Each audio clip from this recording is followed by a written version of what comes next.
નમસ્કાર દર્શક મિત્રો, આશા ન્યૂઝ ગુજરાતીમાં આપનું સ્વાગત છે। સમાચાર મળી રહ્યા છે કચ્છના અબડાસાથી। અબડાસાના નુંધાતડ ગામના રબારીવાસના રહેવાસીઓ ચોમાસામાં બની જાય છે નોંધારા। અનેક રજૂઆતો છતાં અહીં વહેતી નદી પર પુલિયો બનાવાતો નથી। બે કાંઠા નદી આવતી હોય છે ત્યારે રબારીવાસ નુંધાતડ ગામથી સંપર્ક વિહોણું બને છે। શાળાએ જતા બાળકોને ભારે પાણીના પ્રવાહ વચ્ચેથી પસાર થવું પડે છે। નુંધાતડથી રબારીવાસ સુધી નદીના પટમાં અવરજવર માટે પુલ બંધાવી આપવા વાત કરી છે। જલ્દીથી જલ્દી ગામ લોકોની માંગણી પૂરી કરવામાં આવે તેવી ગ્રામજનો આશા વ્યક્ત કરી રહ્યા છે।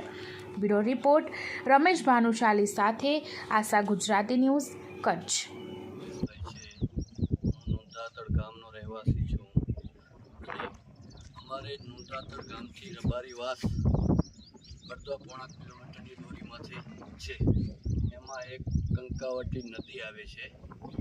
નદીનું પાણી ફૂલ જાય છે, એના કારણે અમે 6 મહિના સુધી સ્કૂલના છોકરાઓ માટે રસ્તો નથી રહેતો અને નુંધાતડ રબારીવાસમાં સ્કૂલ છે એના માટે સાહેબો નથી આવી શકતા અને પાણીના કારણે મેડિકલ તકલીફ બહુ થાય છે। કોઈ પણ માણસ બીમાર થાય એના માટે કોઈ જાતનો રસ્તો નથી। એટલે રસ્તા માટેની અમારી માંગણી છે, તંત્ર દ્વારા જલ્દીમાં જલ્દી રસ્તો બની શકે એવી અમારી કામના છે, એ પૂર્ણ કરે સરકારશ્રીને